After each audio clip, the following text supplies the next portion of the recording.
not my point, bro. That's what. But what I'm saying is, we're so busy blaming everybody else. When I say black people, right? Like my man Othello said, we have mayors, we have senators, we have millionaires, we have middle class, we have successful black people. We've got winning illustrations that we can thrive in America. Look at what is out here. Problem is, we're so segmented that we argue and we're so divisive over bullshit that we don't stand.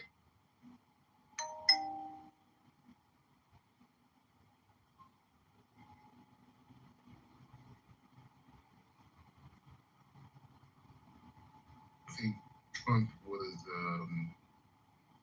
fully aware of how imminent the threat of Iran was. He felt like it would be probably much easier to resolve the conflict with Russia and Ukraine. But these things, these aren't like these are very vast legal and economic systems that in one part of the world could be expressed through war, but in other places, so it's not like so easy. And I think history will look back on what he did in Iran, and we haven't turn up the heat very soon there. But I think history is going to look back on him and what he did very favorably, in the same way that even though maybe there was more casualties than we expected in Iraq. But I think we all agree that the Middle East is a much safer place without Saddam and his regime in power, and we definitely wouldn't be able to do. I wouldn't want Saddam Hussein in power or someone succeeding him, in dealing with all the other Assads and the Nasrallahs and the Sinwars and Assad. I think history is going to look back favorably on Trump, and I don't really think he has such a choice.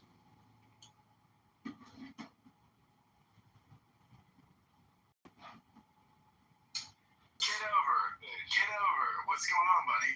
Good morning. Hello, LS. Cool PT. To the title of the room is Donald John Trump keeping his promises to his voters, to the American people. Is he upholding the Constitution and the Declaration? Is he a happily married man? They're claiming Melania hasn't been seen for months, and he's having a great time with this hot blonde at the White House. Did you see him smiling, having a good time on the plane with her? Well, at least he's happy, because if our president isn't even happy, well, then we're really fucked. So that's the good news. He's still calling out CNN reporters, calling them fake news. You're fake news. And he had that young lifeguard there with the kid he rescued. He seems pretty happy,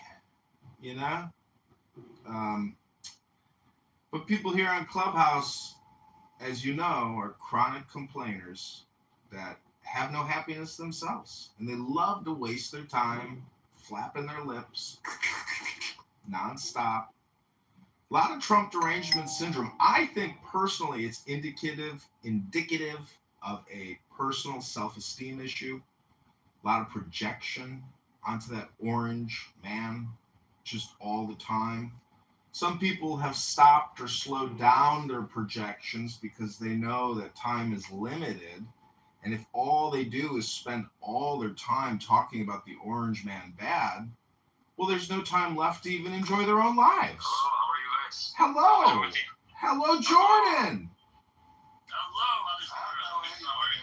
waste more time than Kidman, You mean John Kitover? Chicago mayoral candidate? There's nobody named Kidman here that I know of. You're wasting your life, that's all. I'm wasting my life. Is that a projection onto me from you? Are you wasting your life, LS?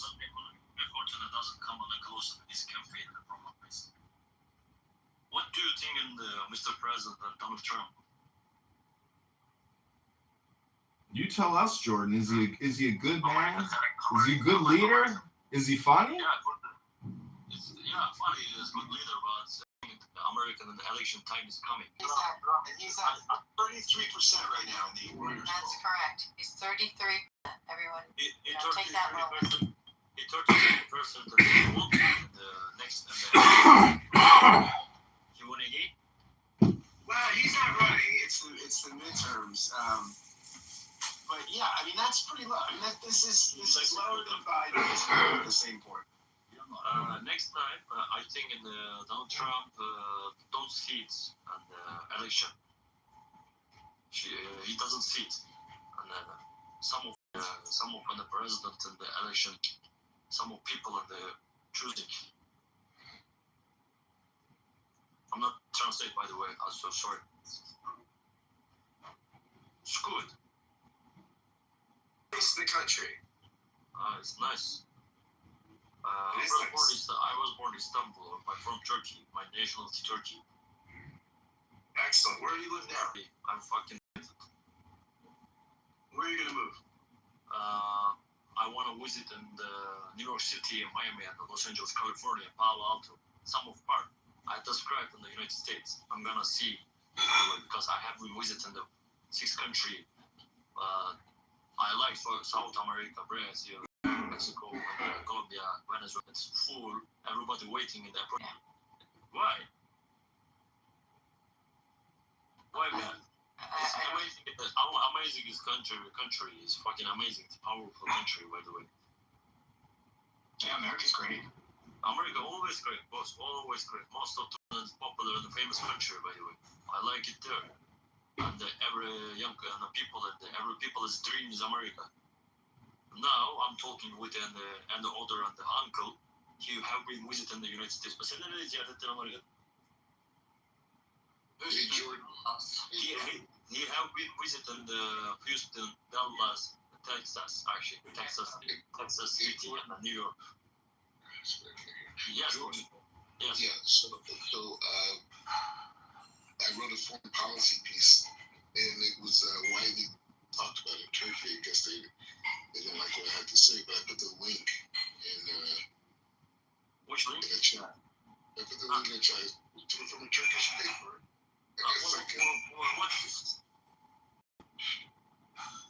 Oh wow, this isn't Turkish. This is in Arabic, I guess. Wait. Arsada. Siyonistlerin ABD'den Somali'ye reçetesi diyor.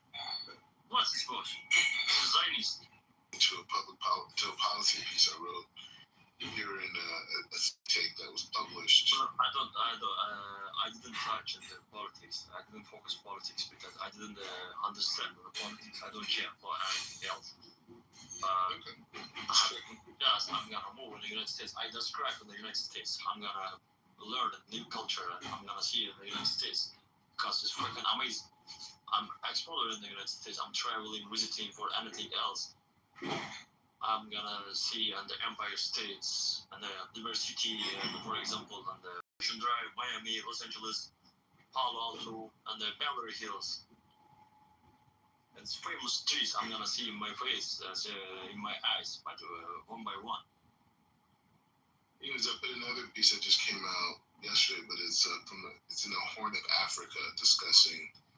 I wrote an open letter to the president of Somaliland here in Israel, and so the publication Somaliland and Horn of Africa running a story in my open letter.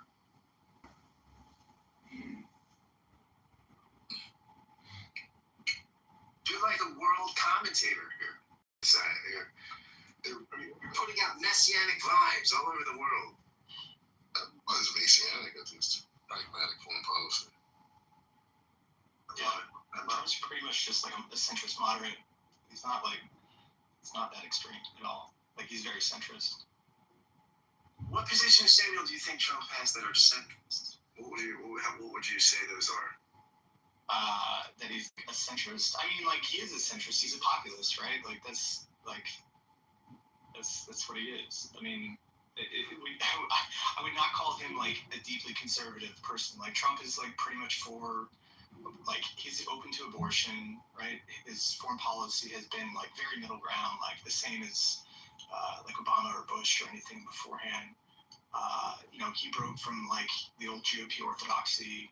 I think that he believes in like more like market intervention sometimes, and I think that he's very much a centrist. Super right wing. I don't know that I describe him as Now, because the left has moved so far, 2000, it's very similar to what Trump is saying now. It's just that like the Democrat Party has moved towards like the DSA, towards being much more progressive, and so those things, they always show like old clips of like Obama or like Clinton or something saying stuff that Trump says now, and they're saying the exact same things when it comes to like the border and immigration and all this stuff. Like nothing has changed in the past 30 years. He's saying the same thing. It's just that the Democrat Party has moved majorly to the left, and like Trump's been actually really good. Like if you look at like what he's done, like in the nuts and bolts, like particularly around like the stuff he can control, which is like the regulatory agencies. Like Biden was like heavily weaponizing the regulatory agencies during his term. I wouldn't even call him Biden, but like Biden was even running the government. It was like his underlings were weaponizing the agencies to do some like really nasty stuff, and essentially like carry out policy goals without any sort of laws coming from Congress or through the courts. It was pretty terrible. So, like thankfully that's all been cleaned up. Like you don't hear anything out. You don't hear anything now about the agencies taking this very like dominant, aggressive viewpoint against people or American business or other stories that we were hearing back in the Biden era.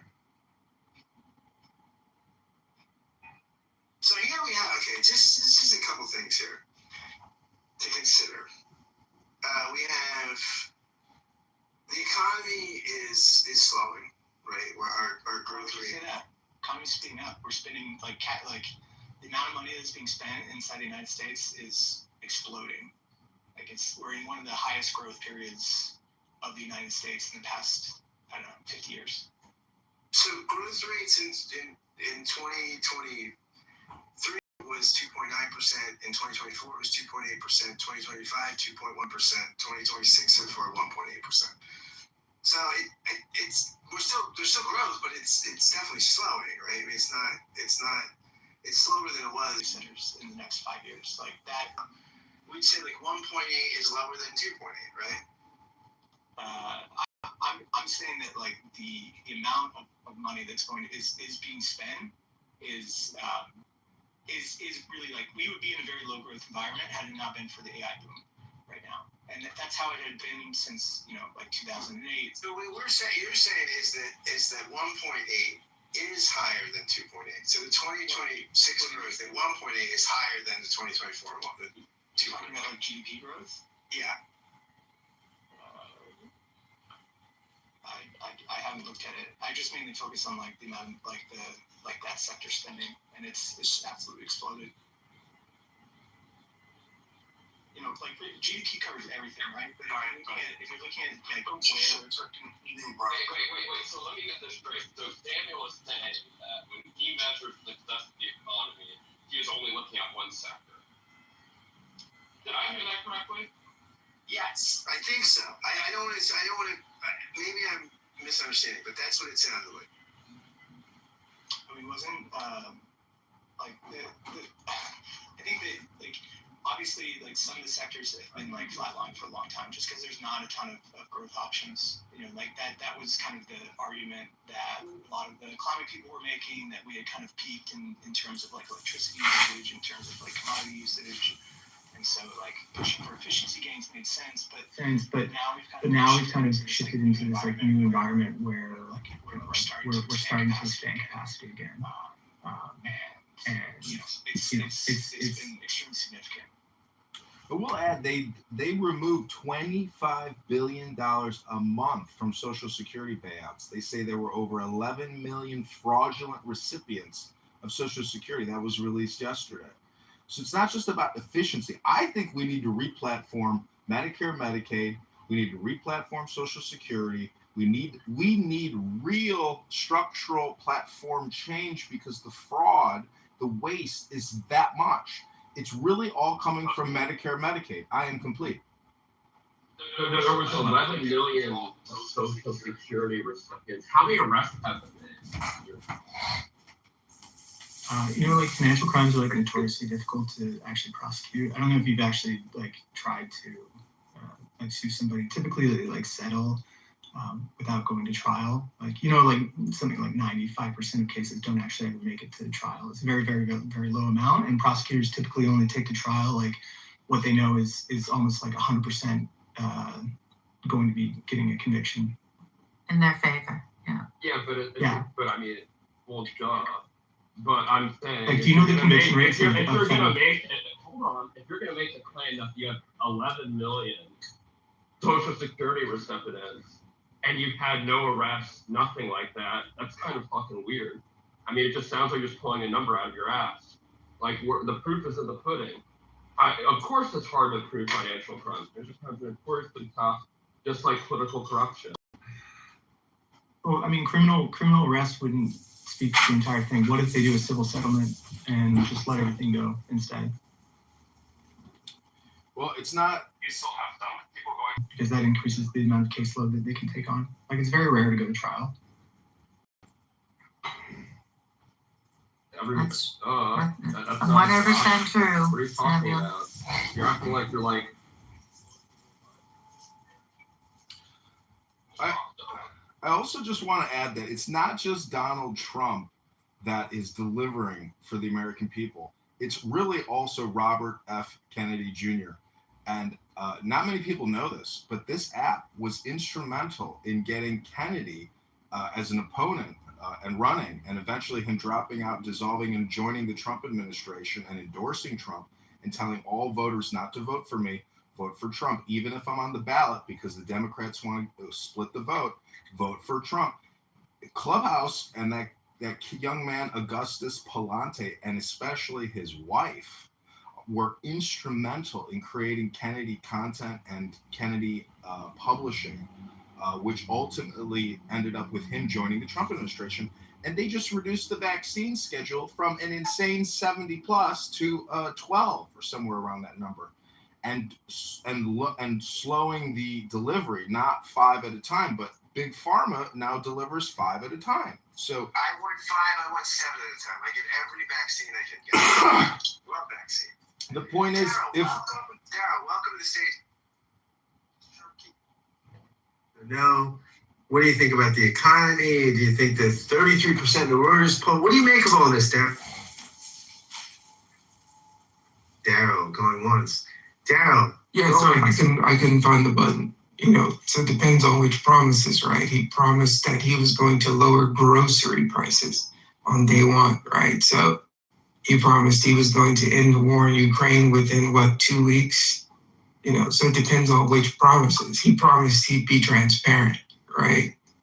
And he is. He's actively day trading or like insider trading. He's actively, has anyone seen his wife lately? Where's his wife? No, she's in hiding.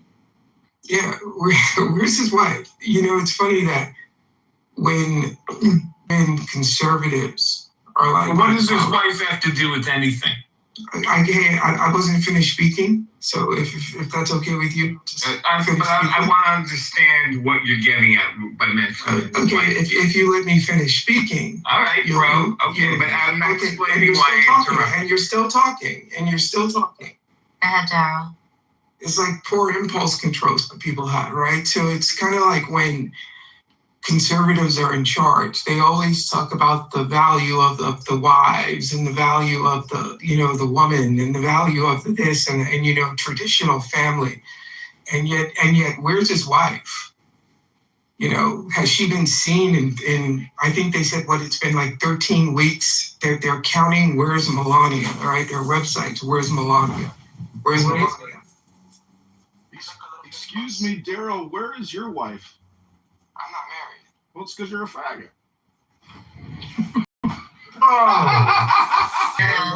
Can I comment or you?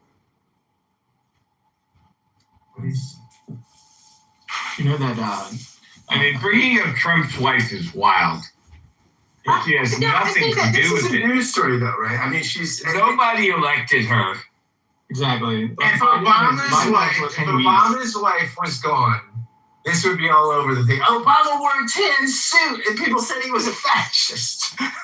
I don't remember that being that big a deal. Oh, it was a huge deal. People are playing the victim with Obama's tan suit. It's not that big a deal. I didn't think it was a big deal. I don't care at all what he wears, but it was a huge deal. It was a huge deal. They went on and on and on about this for 3 weeks about the tan suit.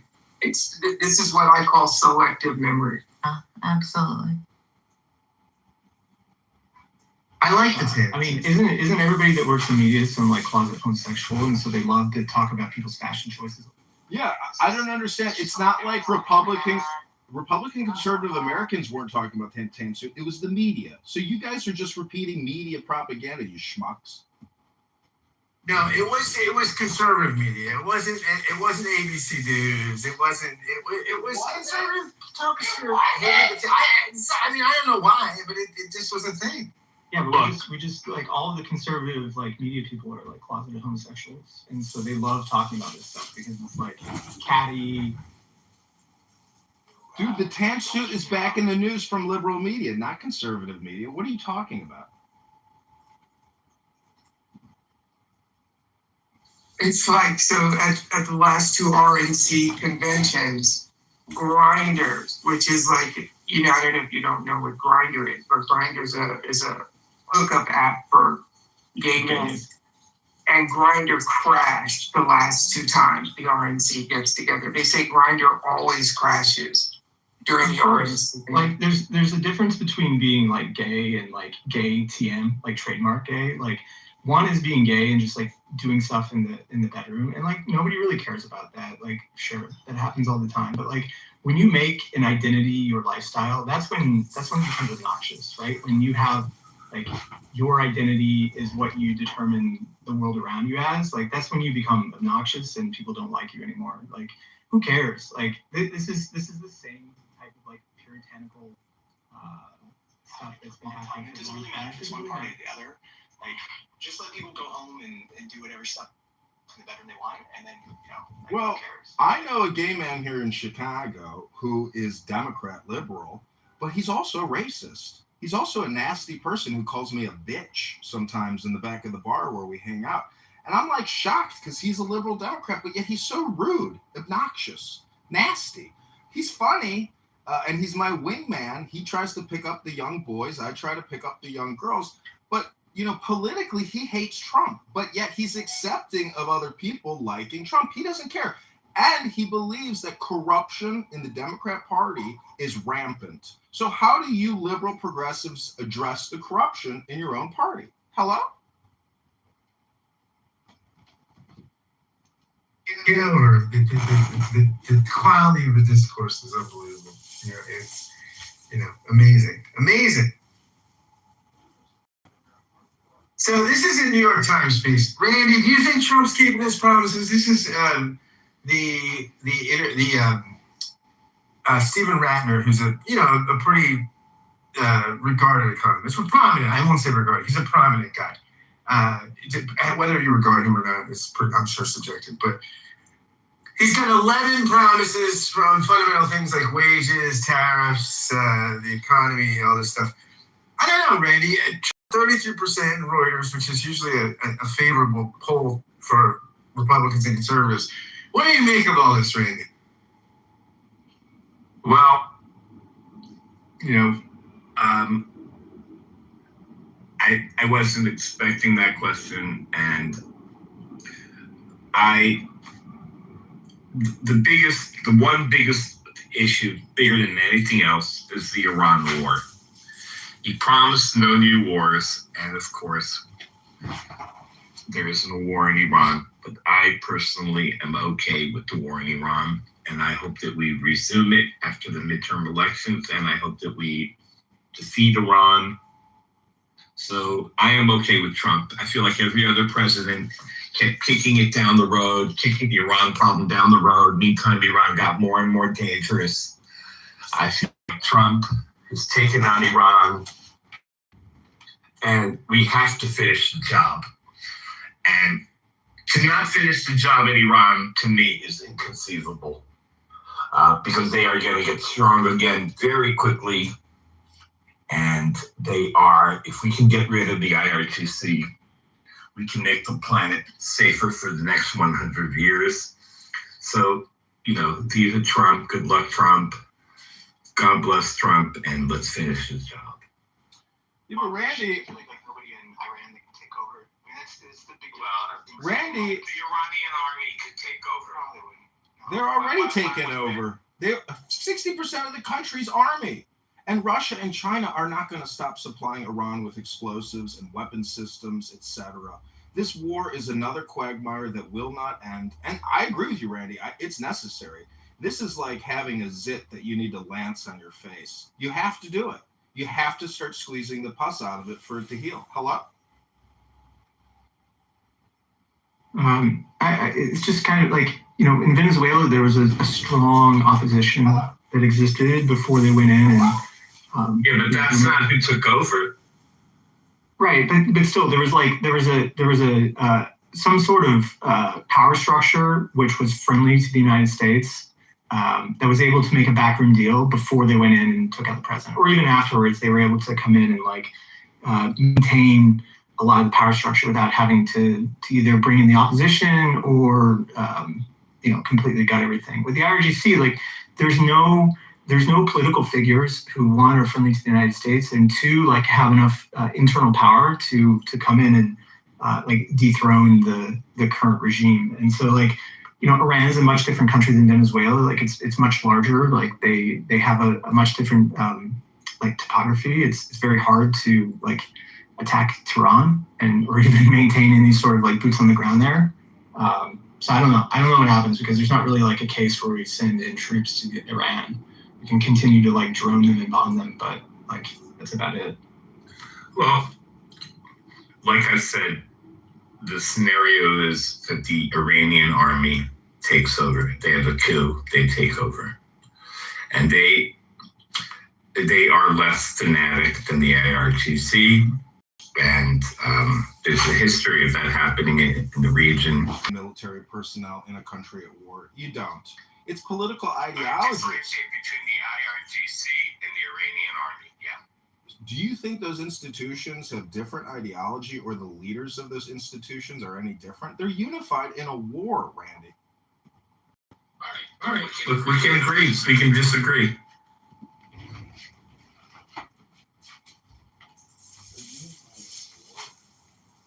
Yeah. Sounds like you disagree. It's okay. What's that? I missed that. I'm good for now. No, I missed what we disagree with. By the way, Randy, I'm with you on the Iran thing. I think it's been a threat and a thorn in the side. But the challenge is the Strait thing, I think it seems like every security expert from both parties knew when they war gamed this out that this was going to be the move, right? That they would close the Strait and sort of try to hold everybody hostage. Which is one of the reasons I think nobody did it. I mean, now, if Trump can finish the job, that would be, I think, exceedingly impressive, and he would get a lot of credit. The question is, how do you finish the job? What does that look like? I think you got to put a lot of boots on the ground. There is no finishing the job. Even if you take the Strait, what's going to happen when you take the Strait? You're going to get taxed from the land. So what do you have to do? You have to put troops in on the land. Oh, those troops on the land are now being attacked. Now you have to move further and further in. And Iran is more mountainous than Afghanistan and more urban than Iraq. It's going to be a quagmire. You have to put troops on the ground if you're going to do it. You don't have to put troops on the ground. There's lots of ways to win wars. Assassinations win wars. You are making an all or nothing statement, and I would suggest you look at the cognitive distortions disorder list, because that's number 10. Congratulations, Danelle. You have a cognitive distortion disorder, making all or nothing statements. Okay, Danelle, go back to Burger King and keep flipping your burgers, Danelle. You can't even recognize your ideological cap. It is pure autism of the. See, that's projection. I'd like to activate the projection detection system and hold up a mirror to your face, Danelle. Thank you for projecting on me, but thank you very little.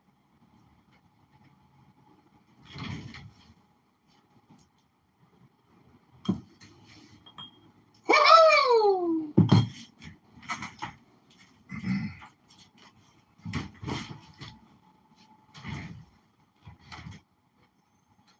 I refer to books. You see, I don't just refer to my opinion. And, in some famous Chinese book, it says that war, is that your psychotic burger flipper left? What I'm trying to say is war is a funeral process that both sides administer.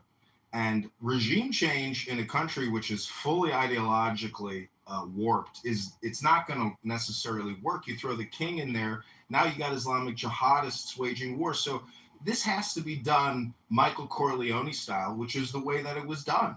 Trump and Netanyahu launched a sneak attack, killed one of the worst leaders on the planet, which was a major blow and a major victory. The problem is people on this app, I don't even know what the word apathetic means, but what I'm saying is it's like they're living their own depression and morose real time by being political and judicial analysts here on Clownhouse. Hello?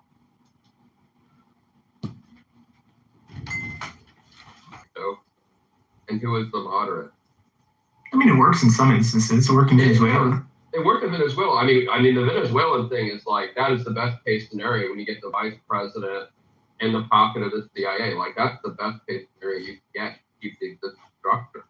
When Trump is done with his term and say, like, Venezuela was great, we might even get Cuba, hopefully.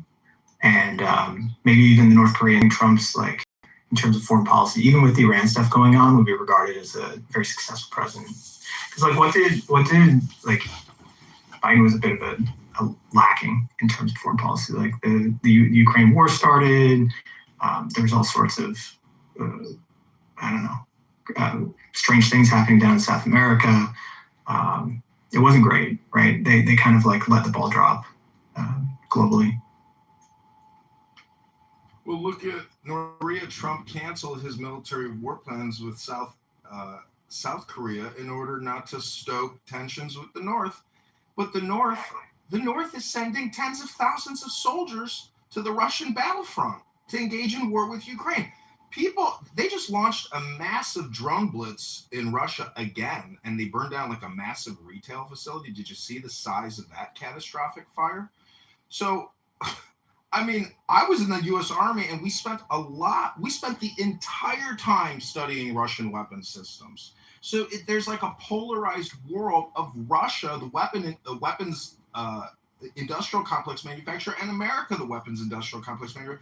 We're still butting heads, but we're not doing it publicly. You can mute me all you want. My day has already started. I am complete. Hello?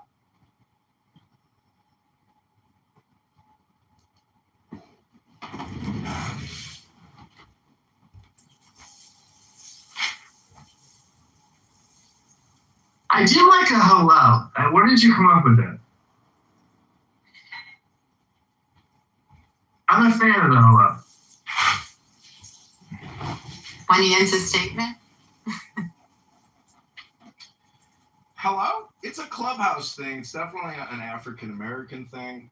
I think it's like a homing beacon location thing. It's like sending out a ping, and you want to get a ping back, so you go, hello? Nobody says that as well as you do when you say it that way. Hello? Scott, I knew you had read this as soon as I saw it this morning.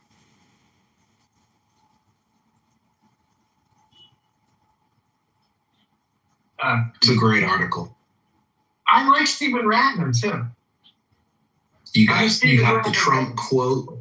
You got the date it was made. You got the venue in which you can find the quote, and then you just have the numbers.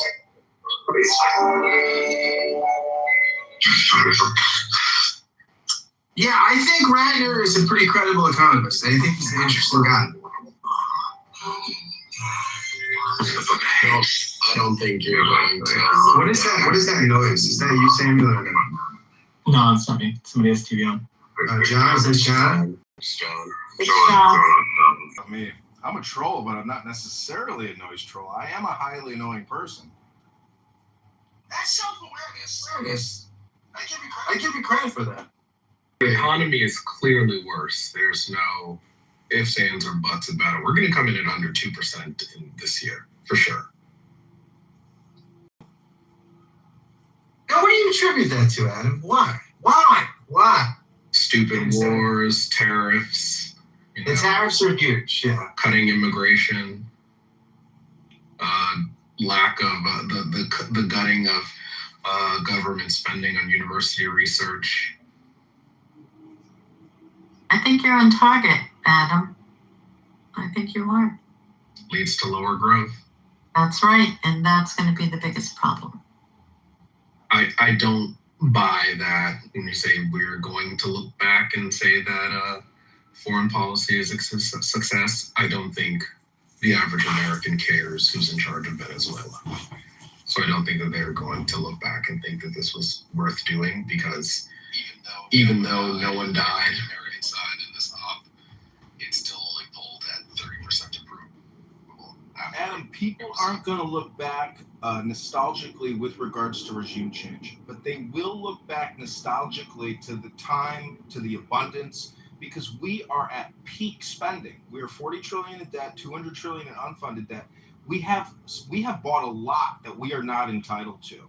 And the bagman, the bill collector, the tax collector is coming. And the generations that are coming out of college now are graduating with over probably close to $1 million in unseen debt liabilities that they do not know is on their back. Absolutely.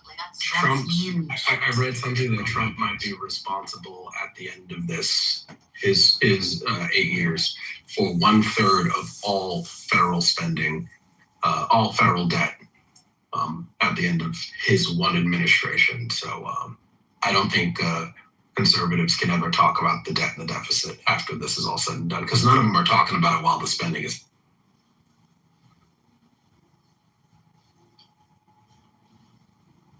Well, Scott, I'll answer this briefly. Samuel, why don't you speak first, since you started before? I don't really see the debt as like that bad of an issue. Like, one, they can always inflate it away if they wanted to, which is probably going to happen anyways with like all the AI stuff coming. Like with if you have tens of millions of robots that take all the kind of hard labor jobs, and then you have massive productivity gains that come through the implementation of all this new AI stuff. That in itself is, well, I mean, that's the assumption, right? That should not be the assumption. I mean, that's how you get out of a low growth environment. We were in a period of like near negative interest rates for. Well, Samuel, there's no one else in the room that agrees with you more than I do. I'm the only techno optimist futurist in the room, and I agree with you, but I don't think it's productive to try to persuade the people that are not so optimistic about the power of AI and robotics. What I would say, Sam, and I'm curious whether you agree, is my biggest complaint with MAGA, the number one reason why I am angry with MAGA is the issue of high needed, the smartest people in the world for smart immigrants. So bottom line, Samuel, is I think right from the very beginning of Clubhouse, I've offended both the left wing and the right wing by asking for hundreds and hundreds of millions of super skilled immigrants to come here, but zero unskilled immigrants. And I'm angry that MAGA appears to have turned against the idea of mass immigration of super smart people. So I want to hear only from Samuel, not from anyone else. Do you feel as strongly as I do that the US needs an enormous number of super highly smart people? Yeah, no, I would agree with that, yeah. See, Elmo. If you're an exceptional person, you should be able to come in and build and run a business or do anything like that. I think the question really, or most of those questions around like an H-1B visa was like, should you allow these essentially like mills to bring in these kind of mid-skill workers, and instead of paying an American like $120,000 a year, you're able to bring like an H-1B that you're paying like 70. Like, should that continue? I would just say that the Trump administration is not interested in these immigrants, regardless of skill level. They're not interested in. Is that your opinion? I mean, it's very clear that they've cut H-1Bs like to the bone. They're not trying to refocus on people who have. Are you sure about that, Adam? Do you got Google's internal numbers? Do you have Microsoft's internal numbers? Do you have any internal numbers? You don't, Adam. You don't. I'm just pharma, so yes, I've I've seen it. This farm set up into industry for HLBs. But you're not in big tech, you're in big pharma. Okay. Yeah, but the farm is also a huge employer of H-1Bs, the second biggest after big tech, right? It's also clear that so in terms of like budgeting, right, and the debt, you should not budget assuming that you're going to have these fantastical growth rates. If they happen, great. But that should not be the assumption. That was the assumption when they passed the big, beautiful bill, that we would have 4% GDP growth per year, which was absurd, right? You should not expect that to happen. You should hope it happens, but you should budget to much more realistic numbers. That's the only thing that makes sense. It doesn't make sense to assume that this thing that's never happened before is going to happen. Adam, the budget is based on a percentage of the overall economy, and the stock market at an all-time high. They keep publishing articles saying that we are in an AI bubble. Eventually, this massive bubble will implode, and guess who's going to get left with the losses? The pensioners across the whole country. The entire nation will financially suffer when the AI bubble collapses. And as a political leader, if I was in charge, I would advise the pension funds, in my opinion, to liquidate now at all-time highs, because the future, in my opinion, is not optimistic. I am very pessimistic about the financial future of this country, because for 26 years, we've indebted ourselves, and delusional DSA people who think you can just inflate your way out of it and pay debt with debt are the dumbest fucking faggot retards on the planet. I think it's very clear that you can't. There's different types of inflation, right? So like the money supply can grow so long as it's like equally distributed, and like the national debt at where it is. So there's like so there's $36 million or $37 trillion of debt, national debt. Like there's people who hold it on the other side. So as long as those people are happy to hold it, like it's fine. You should just continue to issue more, especially as like it is not fun because the interest rates are stuck at almost 7% right now. We have the 6.7% is not at 4. What? Regular people's interest rates, like mortgage rates, it's almost at 7%. No, I'm talking about like a 30-year bond.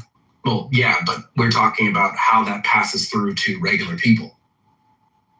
That's why you can't do it, because as the 30-year bond rate goes up, the rate is even higher for regular people because it's kind of pegged to that. It's pegged to 10-year, not to 30-year. Well, I mean, right. interest rates going up is not really like a bad thing. It just means there's a lot of demand for money at the moment. The interest rates going up is clearly a bad thing because the people say it's a bad thing. No, I mean, it's not a bad thing. It just means there's a lot of demand for money. If you look at what is going on in the economy and you look at how people feel about the economy, it says it's a bad.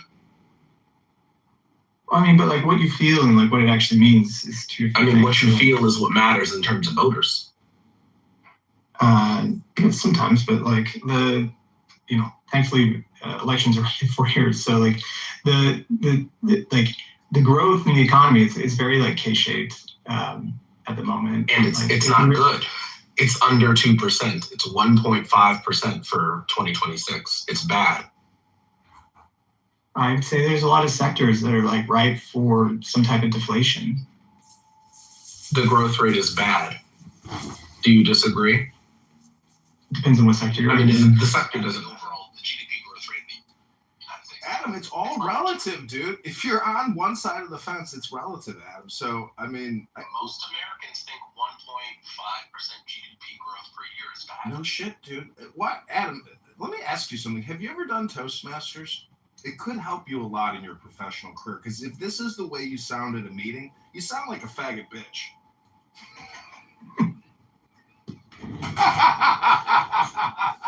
So the 30-year isn't the benchmark for mortgages. It's the 10-year. Correct. And so it's because most people will either refinance or sell their home within 10 years because first-time home buyers who don't have kids often within, I think it's somewhere between 5 and 7 years, will move to a bigger home.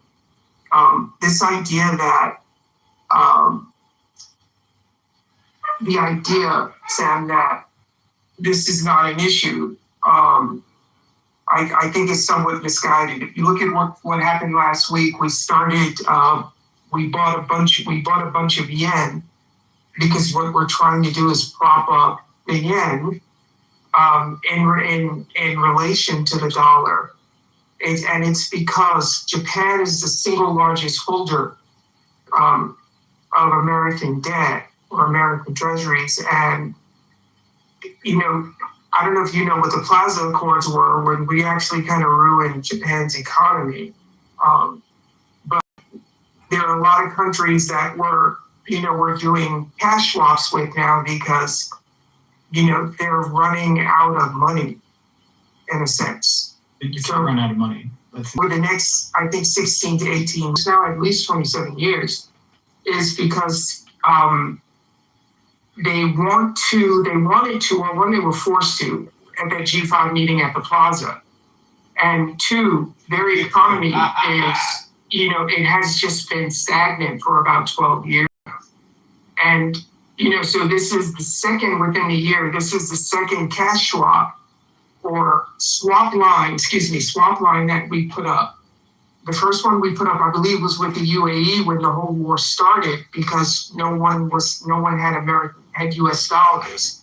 And the threat becomes, I don't know if you know what the Thucydides trap is, but the threat becomes that if countries that hold US debt are suddenly in need of cash, they will sell that debt on the market. They'll sell it at a lower price, but that would actually increase the interest rates on the debt that they're selling in the market, which will absolutely impact, everyday Americans. So I understand when you say that people don't care about their feelings. I think the average voter who is just some man or woman going to work every day and putting their kids through school, they absolutely do care about how they feel about the economy. And if you look at some of these, they don't care about that. Like what they care about is home prices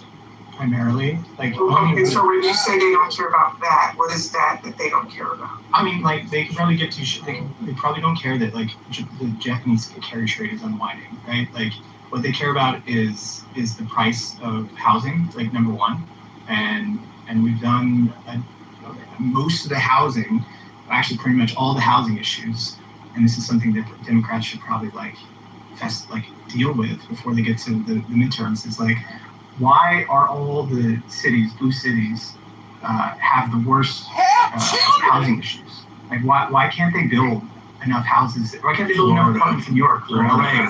Well, the first thing I would want to say, when you say they don't care about what's happening in Japan, I would rephrase that to say they don't know about what's happening in other countries that hold our debt and how that might impact them, because they will care about the impact when the impact hits their dining room or their living room. So again, they may not know about what's happening in Japan and how that will ultimately trickle down and impact them. But I think they will care about it, even if they don't know about it. I would say that like the majority of the kind of middle to lower class biggest expenses goes towards housing, number one. And so like until you fix the housing markets, like affordability does not come back. Like it's just a foregone conclusion, and nothing that you're talking about is actually going to make a material impact on anything. Like until you're building millions and millions and millions of houses to drive down the cost of housing at scale, like nothing is going to be fixed. And it's a systemic and structural issue that has to be fixed. And until that happens, like everything else about affordability is going to Well, Trump has kicked out a lot of the people who built the houses. Trump has very little. Trump has like housing is like a local issue. It's a city issue and a state issue. And Trump has like very little. The workforce is a federal issue since he's kicked out the people who like do most of the construction. No, they raid construction sites. Like it doesn't like okay, so like what you're saying is that we needed illegal immigration to keep labor costs low, so that there could be higher margins in building houses. I'm saying that the illegal immigrants were the ones who were actually doing the work, and they didn't have a plan to swap them out for somebody else to do the work. Okay, so the home building companies or construction crews are not paying a high enough wage to American workers that they need to depend on illegal immigrants.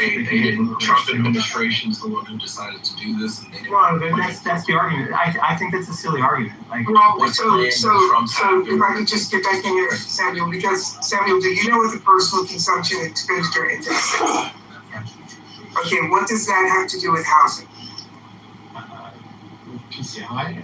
PCE. It's actually the PCE index, because you actually said that people don't care about how much they're spending on just plain old consumer goods, right? Like foods and, food, housing, buying clothing, which, because PCE index is actually a major indicator of the status of our economy. And so if you, again, I'm not even trying to argue with you. It's just, you seem to, you're like one track minded on this. And you're saying that the only thing, and I hate when people use phrases like the majority, because what does that mean? 50.01%? When you say like the majority of people care about housing, right? So what is the majority? What is that majority? Or is that just like, a way of exaggerated,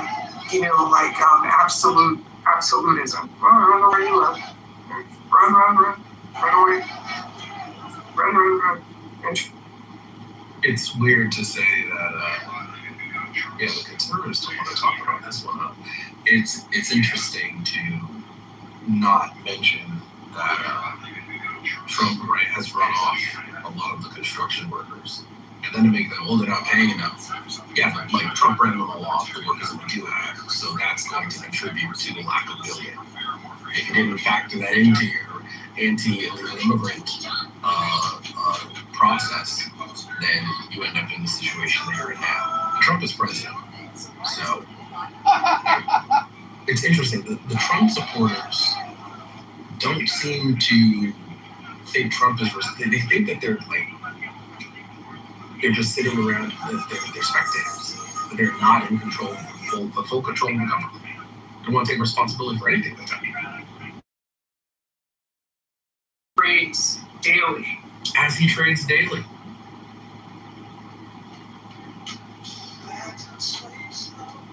See, this is my theory. That Trump has made a huge wager in the predicting markets that the Democrats will get a massive victory in the midterms. He doesn't want to leave anything to chance. So, this isn't his control. There's a lot you can do. Listen, let's eliminate the first year of Joe Biden's administration, where the GDP grew at 6.2% because that's pandemic rebound, right? 2024, 2.8%. Now we're into Trump's years. 2025, 2.1%, and the first half of this year, 1.8%. The economy is clearly slowing down, and it is as clear as day in the numbers. Wait, Radner had 1.6%. Sorry, 1.6. Yeah. So it's as clear as day the economy is slowing down, and no amount of bullshit is going to make that unclear. It is clear the deficit is growing rapidly under Donald Trump. They don't have anything to say about that. It's clear the national debt is growing rapidly under Donald Trump. Manufacturing jobs have stalled out under Donald Trump, right? There's been no growth. There's been loss of manufacturing jobs under Donald Trump, right? Hey, just wanted to say really quickly, in addition to what you're saying, Adam, another thing is that I think I read somewhere that the only portion of the economy that's growing is related to the AI sector and healthcare sector. So everything else is in recession. I'm not sure. I think I read that somewhere. Yeah, I'm not even sure what the counter argument would be of are there any metrics that would indicate that the economy is in? No. YouPorn's not doing it. $4 gas. Well, that's why I think the talking point from the real sycophantic one has transitioned to it's your patriotic duty to pay for higher gas prices so we can defeat the wrong. Like, we didn't even get into the 26% jump in healthcare prices from last year under Donald Trump. John is unusually quiet right now.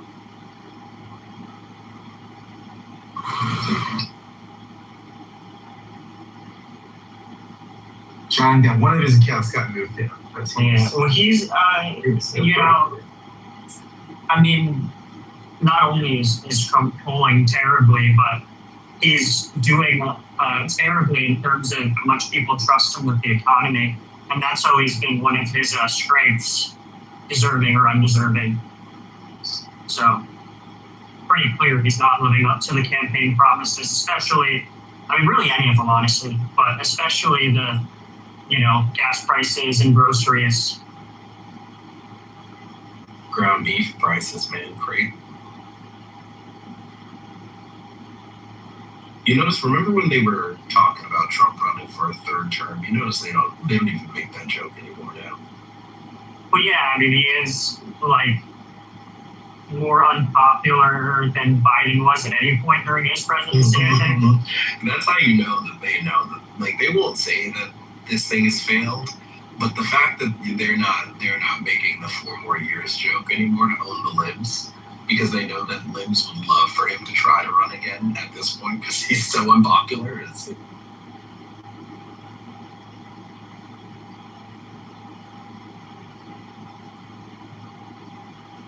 I mean, clearly they're, like, dejecting. I mean, you drive around towns that used to have, you know, Trump signs up everywhere, and they're not really to be seen. I don't know, even in clubhouse rooms, you know, the MAGA people don't